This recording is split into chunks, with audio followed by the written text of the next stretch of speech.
Good morning friends, doctor Ashis Majumdar কথা বলছি। আমি এসেছি মূলত মর্নিং ওয়াকে। দেখুন, এই যে বেশভূষা দেখলেই বোঝা যাচ্ছে। তো মর্নিং ওয়াকে আমরা এত মানে এমফেসিস কেন করি, আপনারা সবাই নিশ্চয়ই অবগত আছেন। মর্নিং এক্সারসাইজের ফলে আমাদের বডি এবং মাইন্ড দুটোই ফ্রেশ থাকে, সুস্থ থাকে, ফিট থাকে।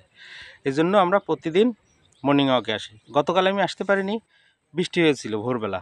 আজকে যাই হোক, আজকে অবশ্যই মিস করিনি এবং সবাইকে বলবো আপনারা অলসতা না করে অবশ্যই মর্নিং ওয়াকে আসবেন। এতে আপনি শারীরিকভাবে ফিট থাকবেন, ডাক্তারের কাছে যেতে হবে না এবং অনেক দিন হেলদি লিভিং করতে পারবেন। বাই দ্য ওয়ে, প্রত্যেক দিন আমাদের একটা হেলথ টিপস থাকে। আজকে থাকবে একটু অন্য ধরনের টিপসটা কি জেনে নিন। অনেকে বলেন অনলাইনে যে বিজনেসগুলো আছে, অনলাইন থেকে প্রোডাক্ট কিনলে আসলে ওটা কি ভালো হয়? ভালো হয় না। অনলাইন থেকে চিকিৎসা নিলে কি ভালো হয়? হয় না। অনলাইন থেকে ওষুধ কিনে খেলে কি ভালো হয়? হয় না। কথাটা সত্যি আবার মিথ্যা। কীরকম? হ্যাঁ, ঠিক আছে। যে সমস্ত কোম্পানি বা যে সমস্ত প্রতিষ্ঠানের নির্দিষ্ট কোনো অ্যাড্রেস নেই, ঠিকানা নেই, সেই সমস্ত কোম্পানির কাছ থেকে আপনি যদি প্রোডাক্ট কেনেন তাহলে আপনি ধরে নেবেন আপনি ঠকে যাবেন। ধানের মধ্যে চিটা থাকবে, এটা একেবারে অবধারিত সত্য। সেরকম দেখবেন অনলাইনে অনেক ডাক্তারবাবু আছেন, চিকিৎসা করে থাকেন। কেউ ভালো হয়, কেউ খারাপ হয়, অবশ্যই অনেক ভালো ভালো ডাক্তারও কিন্তু ওখানে বিজ্ঞাপন দিয়ে থাকে। তো আসলে কি করতে হবে?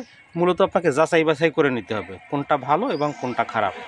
ভালো করে যদি যাচাই বাছাই করতে পারেন তাহলে আপনি এই সমস্যা থেকে মুক্তি পাবেন। তাহলে এরকম কোনো সমস্যা হবে না। তাই বলবো যে অনলাইন মানে সব কিছু খারাপ তা না। যারা একবার ঠকেছে তারাই বলে শুধু খারাপ, কিন্তু তারা তো যাচাই বাছাই করেনি। ভালোর মধ্যে খারাপ থাকবে, কিন্তু আপনি কোনটা ভালো কোনটা মন্দ সেটাকে আপনাকে ডিস্টিংগুইশ করতে হবে, চিনতে হবে। চিনে তারপরে আপনি সেই প্রোডাক্টটা মানে গ্রহণ করবেন বা সেই সার্ভিসটা নেবেন।